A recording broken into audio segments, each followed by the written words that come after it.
Hi friends, good morning. Welcome to smart GK trick. तो friends, मैं दीपक शर्मा।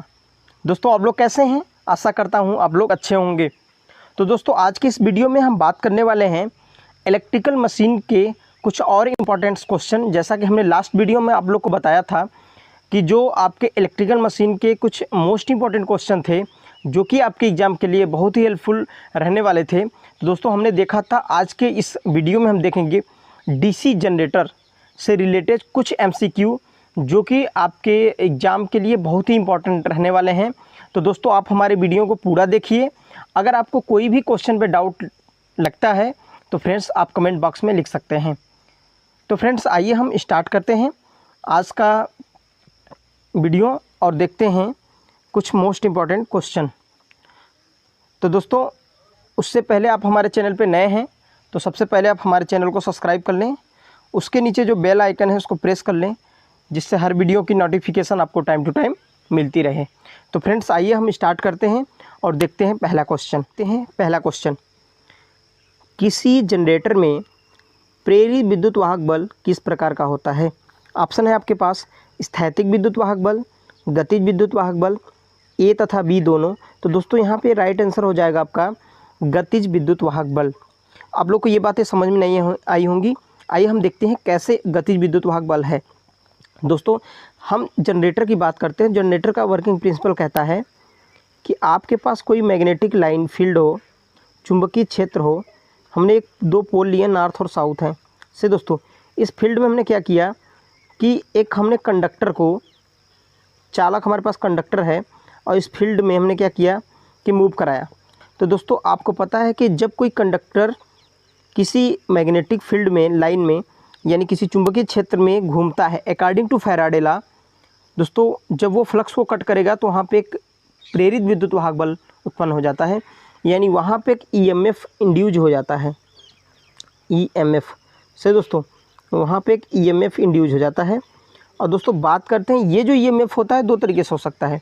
एक तो होता है स्टैटिक और सेकेंड ऑफ होता है डायनामिक।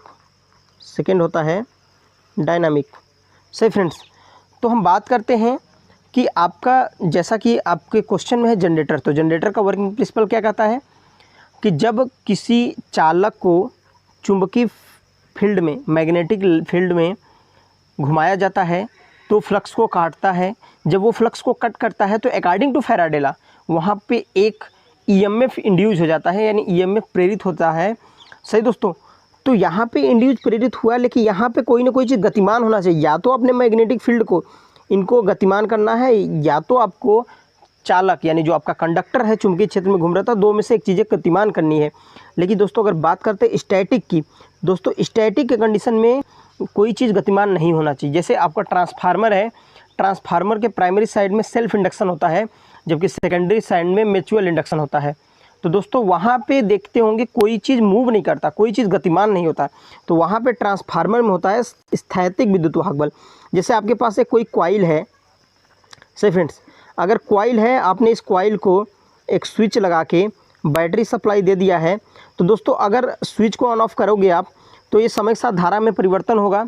जब धारा में परिवर्तन होगा तो दोस्तों एक बात आपको पता है कि आपका जो धारा में परिवर्तन होता है, फ्लक्स चेंज होगा। जब फ्लक्स चेंज होगा तो समय के साथ में फ्लक्स में अगर परिवर्तन कर दिया तो दोस्तों वहाँ पे एक ईएमएफ उत्पन्न हो जाता है, प्रेरित हो जाता है, जिसको स्टैटिक इंड्यूज ईएमएफ कहा जाता है, स्थैतिक विद्युत वाहक बल कहा जाता है। आई होप दोस्तों आप लोग को ये बातें समझ में आई होंगी। अगला क्वेश्चन देखते हैं दोस्तों। सेकंड क्वेश्चन है, डीसी मशीन के कार्बन ब्रशों में कितना वोल्टेज ड्रॉप होता है? दोस्तों, क्वेश्चन अच्छा है। जैसा कि अब कार्बन ब्रश के बारे में तो दो क्वेश्चन यहाँ से पूछ देता है। एक तो कार्बन ब्रश आपका कार्बन का बनता है और एक होता है कॉपर का। तो दोस्तों बात करते हैं, कार्बन ब्रश हमेशा यूज किया जाता है स्मॉल साइज़ की मशीनों के लिए। सही फ्रेंड्स, स्मॉल साइज़ मशीनों के लिए हम यूज करेंगे कार्बन ब्रश। लेकिन अगर कॉपर की बात करें तो लार्ज साइज़ की जो मशीनें होती है वहाँ पर हम दोस्तों कॉपर ब्रश का प्रयोग करते हैं। तो दोस्तों यहाँ पे हो जाएगा आपका राइट आंसर 2 वोल्ट। सही दोस्तों, लेकिन अगर कॉपर की बात करें तो कॉपर में और कम वोल्टेज ड्रॉप होता है, लगभग 0.3 वोल्ट, यानी बहुत ही कम होता है। सही दोस्तों, तो आइए देखते हैं अगला क्वेश्चन। डीसी जनरेटर में लोड पर फील्ड में एयर फ्लक्स का वितरण होता है। दोस्तों, एट ए लोड बात कर रहा है कि जब लोड की कंडीशन जनरेटर है तो जो एयर गैप में फ्लक्स का डिस्ट्रीब्यूशन होता है वो किस तरह होता है। तो दोस्तों इसका राइट आंसर हो जाएगा फ्लैट टैप टाइप। सही दोस्तों, अगला क्वेश्चन देखते हैं। डीसी जनरेटर में पोल शू तथा पोल कोर बांधे जाते हैं। देखिए फ्रेंड्स, ये दोनों स्टेटर के पार्ट होते हैं, पोल शू और पोल कोर। तो बात करते हैं पोल शू क्या होता है। जैसे पोल कोर की बात कर लें तो कुछ ऐसा बना होता है। ये हो गया मेरा पोल कोर।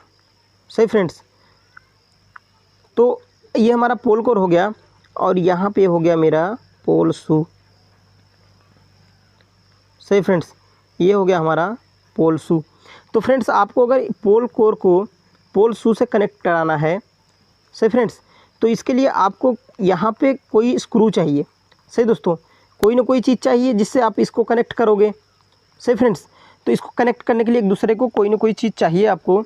अब ऑप्शन दे रहा है आपके पास कि रिवेट द्वारा कनेक्ट करेंगे, कि ब्रेजिंग करेंगे, कि वेल्डिंग करेंगे, या काउंटर संक स्क्रू का प्रयोग करेंगे। तो दोस्तों राइट आंसर आपका हो जाएगा डी। दोस्तों जब ये पोल शू होता है, ये पोल कोर होता है। सही दोस्तों, तो यहाँ पे बात कर रहे हैं कि इसको यहाँ पे हम संक स्क्रू का प्रयोग करके इन दोनों को कनेक्ट कर देते हैं। तो राइट आंसर डी हो जाएगा। सही दोस्तों, अगला क्वेश्चन देखते हैं। अगला क्वेश्चन है दोस्तों, एक आदर्श डीसी जनरेटर का वोल्टेज रेगुलेशन होता है। दोस्तों ध्यान देने वाली बात है, क्वेश्चन अच्छा है कि एक आदर्श आइडियल डीसी जनरेटर का वोल्टेज रेगुलेशन। सबसे पहले देखते हैं वोल्टेज रेगुलेशन होता क्या है। वोल्टेज रेगुलेशन की बात कर रहे हैं, रेगुलेशन। सही फ्रेंड्स, तो वोल्टेज रेगुलेशन होता है no load voltage minus full load voltage upon full load voltage. सही फ्रेंड्स, तो अगर आपको इसको सॉल्व करना है तो देखिए, अगर आप इसको सॉल्व करते हैं, सपोज कर लीजिए कि जब जनरेटर नो लोड पे है तो 200 वोल्टेज जनरेट कर रही है, लेकिन फुल लोड पे आपने डाला तो भी ये 200 करेगी। सही दोस्तों, तो देखिए अब बात करते हैं कि आपने फुल लोड पे डाला तो 200 वोल्ट ही कैसे जनरेट कर रही है। बिकॉज ऑफ आइडियल जनरेटर है तो जो लॉसेस होंगे जीरो होंगे। अब बात करें लॉस की तो लॉस जीरो होगा। तो दोस्तों अगर किसी जनरेटर लॉस जीरो हो रहा है, इसका मतलब है जितना टर्मिनल वोल्टेज है उतना सप्लाई वोल्टेज इक्वल हो जाएंगे। तो दोस्तों यहाँ पे आ जाएगा 0%। तो दोस्तों आपका राइट आंसर हो जाएगा 0%। यानी आइडियल डीसी जनरेटर का वोल्टेज रेगुलेशन कितना होता है, 0%। आई होप आपको समझ में आया होगा। अगला क्वेश्चन देखते हैं। डीसी सीरीज जनरेटर का प्रयोग किया जाता है। दोस्तों क्वेश्चन पूछ रहा है कि डीसी सीरीज जनरेटर का यूज कहाँ किया जाता है। तो दोस्तों ये किया जाता है बूस्टर में। सही दोस्तों, अब बात करते हैं शंट जनरेटर, सेकंड आती है। सेकंड शंट जनरेटर का यूज करते हैं कहाँ पे, तो ये करते हैं हम बैटरी चार्जिंग में, जैसा कि हमने लास्ट वीडियो में आपको बताया था ये क्वेश्चन। सही दोस्तों, तो आई होप समझ में आया होगा। आगे देखते हैं। तो फ्रेंड्स अगला क्वेश्चन देखते हैं। डीसी जनरेटर में आर्मेचर द्वारा बाहरी परिपथ को किसके द्वारा धारा प्रदान किया जाता है। दोस्तों यहाँ पे कई सारे लड़के गलत कर देते हैं। जब कभी ब्रूस आ जाता है या स्लिप रिंग वो याद रखते हैं, तो इसको स्लिप रिंग आपको नहीं लगाना है, आपको लगाना है कम्यूटेटर। आप देखिए जब आपका कोई रोटर होता है तो रोटर के जस्ट बाद आपको देना होता है कम्यूटेटर को। जैसे सपोज कर लीजिए मेरा रोटर होता कोई। सही फ्रेंड्स, ये मेरा रोटर है, तो यहाँ पे रोटर कंडक्टर होंगे। रोटर कंडक्टर के जस्ट बाद ये हमारा हो जाता है, सही दोस्तों, कम्यूटेटर। उसके बाद शाफ्ट लगता है। देख ठीक है दोस्तों, तो ये जो बाइंडिंग करते हैं आप आर्मेचर बाइंडिंग, ये डायरेक्ट ले जाके हम पहले कम्यूटेटर से ऐड करते हैं। और कम्यूटेटर पे ही हमारा लगा होता है दोस्तों ब्रश।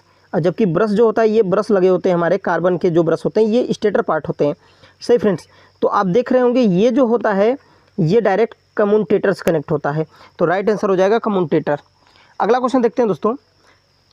पृथक उत्तेजित जनरेटर में फील्ड वाइंडिंग को उत्तेजित किया जाता है।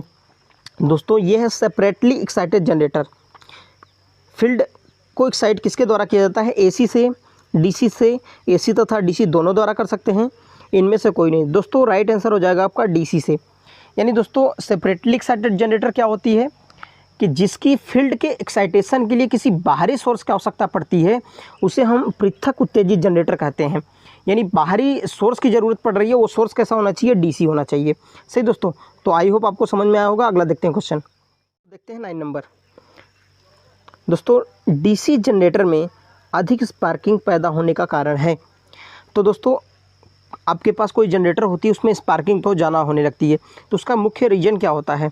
सही दोस्तों, ब्रश ढीले होना, कम्यूटेटर पे गड्ढे हो जाना या रफ हो जाना, या ब्रश कसे होना, इनमें से सभी। तो दोस्तों इनमें से राइट तीनों ऑप्शन सही हैं कि अगर ब्रशों में ब्रश ढीले हो जाएंगे तो भी आपका जो जनरेटर है उसमें स्पार्किंग होने लगेगी, कम्यूटेटर पे गड्ढे हो जाएंगे तो भी जो आपके उसका सरफेस अगर रफ़ हो जाता है तो भी स्पार्किंग होने लगती है। सही दोस्तों, अगला क्वेश्चन देखते हैं। डीसी जनित्र की कितनी % होती है? दोस्तों यहाँ पे एक चीज़ छूट गया, डीसी जनित्र की इफ़िशियंसी की बात कर रहा, दक्षता आप लिख सकते हैं, दक्षता। सही फ्रेंड्स, यहाँ पे आप बना लीजिएगा क्वेश्चन को। दोस्तों ये पूछना चाहता है डीसी जनरेटर की दक्षता इफ़िशियंसी कितनी होती है? तो दोस्तों ये होती है 85 से 95% होती है, 85 से 95%, यानी इसकी इफ़िशियंसी जो डीसी जनरेटर की अच्छी होती है। सही दोस्तों, अगला क्वेश्चन देखते हैं। तो अगला क्वेश्चन देखते हैं दोस्तों। एक दिया है शंट। सही फ्रेंड्स, ये शंट जनरेटर है। एक शंट जनरेटर के आर्मेचर में प्रेरित विद्युत वाहक बल 600 वोल्ट है, यानी दोस्तों यहाँ पे ईजी दिया है 600 वोल्ट दिया है। सही फ्रेंड्स, अगला कह रहा है आर्मेचर का प्रतिरोध 0.1 हो, आर ए जो दोस्तों दिया आपको 0.1। अगर आर्मेचर में धारा 200 है, आई ए आपके पास दिया है 200 एम्पियर। तो फ्रेंड्स आपसे पूछ रहा है कि टर्मिनल वोल्टेज ज्ञात कीजिए। तो आपको सबसे पहले इसका जो ईजी का फार्मूला लिखना पड़ेगा। जनरेटिंग ईएमएफ बराबर होता है V + IA × RA। सही फ्रेंड्स, IA × RA। तो आप जैसे ही इसको, आपके पास जो ईजी दिया हुआ है वो दोस्तों आपके पास दिया हुआ है 600 वोल्ट बराबर V आपको पूछ रहा है, IA दिया है आपका 200, आर्मेचर करंट दोस्तों 200 दिया है, इंटू RA दिया है 0.1। तो दोस्तों आप इसको मल्टीप्लाई करा दोगे तो 20 हो जाएगा। आप इधर 20 को भेज देंगे तो ये 580 आ जाएगा। आई होप आपको समझ में आया होगा। तो राइट आंसर क्या हो जाएगा दोस्तों? डी।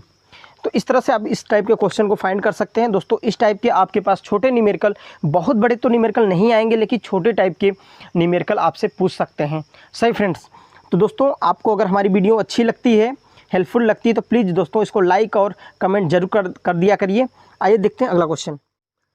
जनित्र द्वारा उत्पन्न विद्युत वाहक बल का मान निर्भर करता है, यानी कोई किसी जनरेटर द्वारा जो इंड्यूस होता है ईएमएफ, यानी जो वोल्टेज पैदा हो रहा है, ईएमएफ उत्पन्न हो रहा है, वो किस पे डिपेंड करता है? तो दोस्तों आपको फार्मूला पता होना चाहिए कि जो ईजी बराबर जनरेटिंग ईएमएफ बराबर फार्मूला होता है Z∅Np/60A।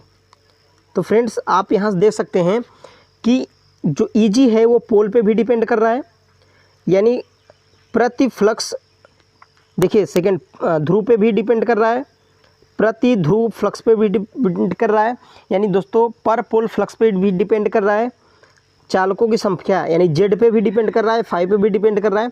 तो दोस्तों इसका हो जाएगा डी ऑप्शन सही, उपरोक्त में सभी कारकों पर। यानी जो आपका जनरेटिंग ईएमएफ होता है वो ध्रुवों की संख्या पे भी डिपेंड कर रहा है, नंबर ऑफ पोल पे डिपेंड कर रहा है, यानी फ्लक्स पे डिपेंड कर रहा है, और उनके कंडक्टर की संख्या पे भी डिपेंड कर रहा है। सही दोस्तों, तो देखते हैं अगला क्वेश्चन। अगला क्वेश्चन है 4 पोल डीसी मशीन में कितने मैग्नेटिक सर्किट होते हैं? सही दोस्तों, तो ये राइट आंसर इसका हो जाएगा 4, क्योंकि number of pole equal to होता है, number of pole equal to होता है number of magnetic circuit, magnetic circuit. सही friends, number of pole equal to होता है नंबर ऑफ मैग्नेटिक सर्किट। जितने पोल की दोस्तों यहाँ पे जनरेटर होती है उतने ही मैग्नेटिक जो सर्किट बनती है। सही फ्रेंड्स, आइए देखते हैं अगला क्वेश्चन। दोस्तों अगला क्वेश्चन है 40 number. The induced EMF in the armature conductor of a DC machine. दोस्तों पूछ रहा है कि जो आर्मेचर कंडक्टर में, यानी जो रोटर पे आर्मेचर लगा होता है, जहाँ पे इंड्यूस ईएमएफ होता है, जो विद्युत उत्पन्न होता है, ईएमएफ जनरेट होता है दोस्तों, कैसा होता है? दोस्तों साइनोसोडल, ट्रेपेजॉइडल होता है, रेक्टेंगुलर यूनिफॉर्म होता है, या दोस्तों ट्रेंगुलर होता है? तो दोस्तों यहाँ पे बात करते हैं, ज़्यादातर लड़के दोस्तों यही ऑप्शन लगा के चले आते हैं साइनोसोडल, क्योंकि उनको पता होता है कि जो आर्मेचर होता है ऑलवेज वर्क करता है एसी पे, तो उनको पता होता है AC जो होती है साइनोसोडल होती है। तो इसलिए यहाँ पे कन्फ्यूजन नहीं होना है। जब भी आपको ऐसा कभी क्वेश्चन पूछे कि आर्मेचर DC जनरेटर का जो आर्मेचर है, DC मशीन के आर्मेचर में जो EMF इंड्यूज हो जा रहा है वो कैसा होता है दोस्तों, आपको राइट लगाना है ट्रेपेजॉइडल।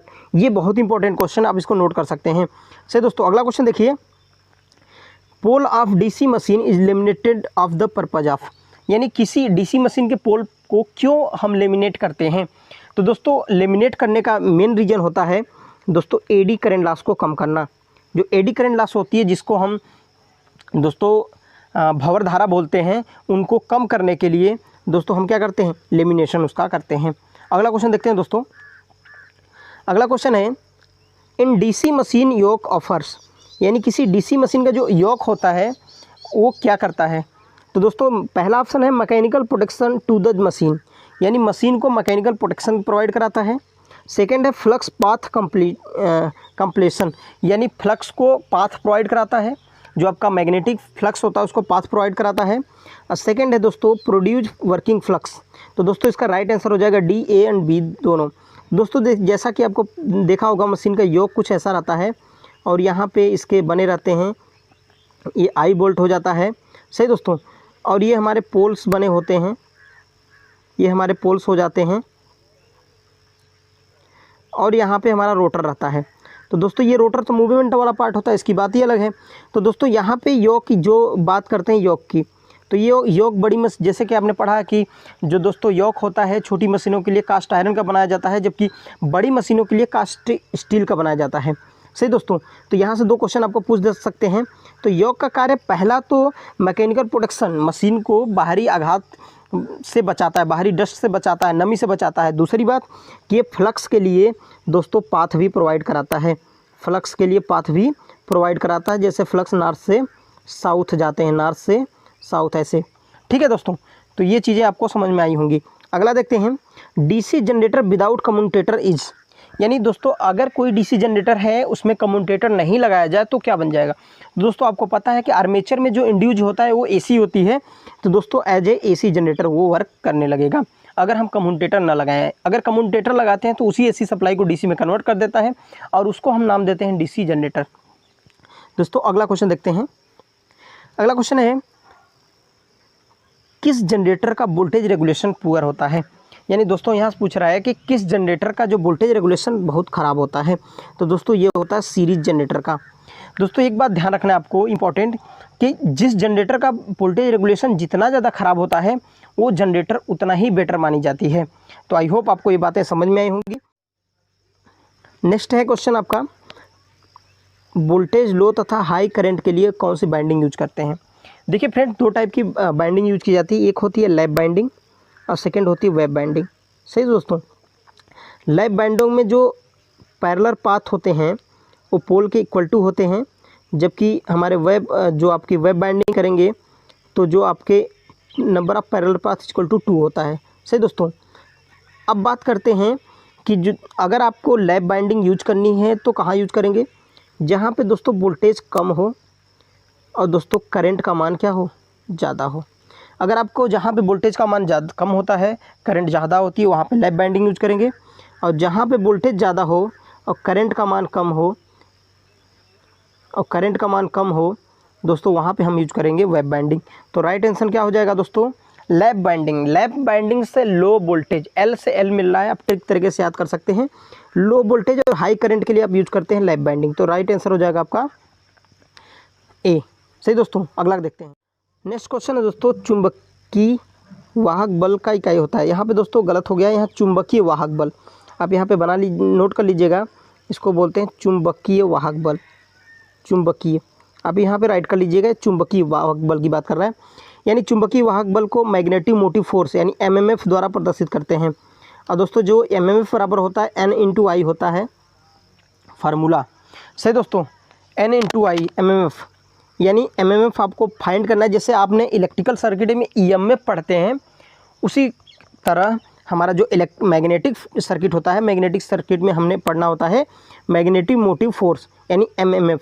ठीक है दोस्तों, तो आपको एक बात याद रखनी है कि अगर आपके पास ये कोई कॉइल है और इस पर आपने नंबर ऑफ़ टर्म लपेटा है, से दोस्तों, और इसमें करंट फ्लो कराया है, तो अब बात करते हैं, अगर करंट आपने आई फ्लो कराया है तो कितने नंबर ऑफ़ टर्म हैं, यानी ये फेरे कितने हैं इनटू कितनी एम्पियर करंट फ्लो करा रहे हैं, इन दोनों का मल्टीप्लाई करा दिया जाए तो एमएमएफ पता हो जाता है।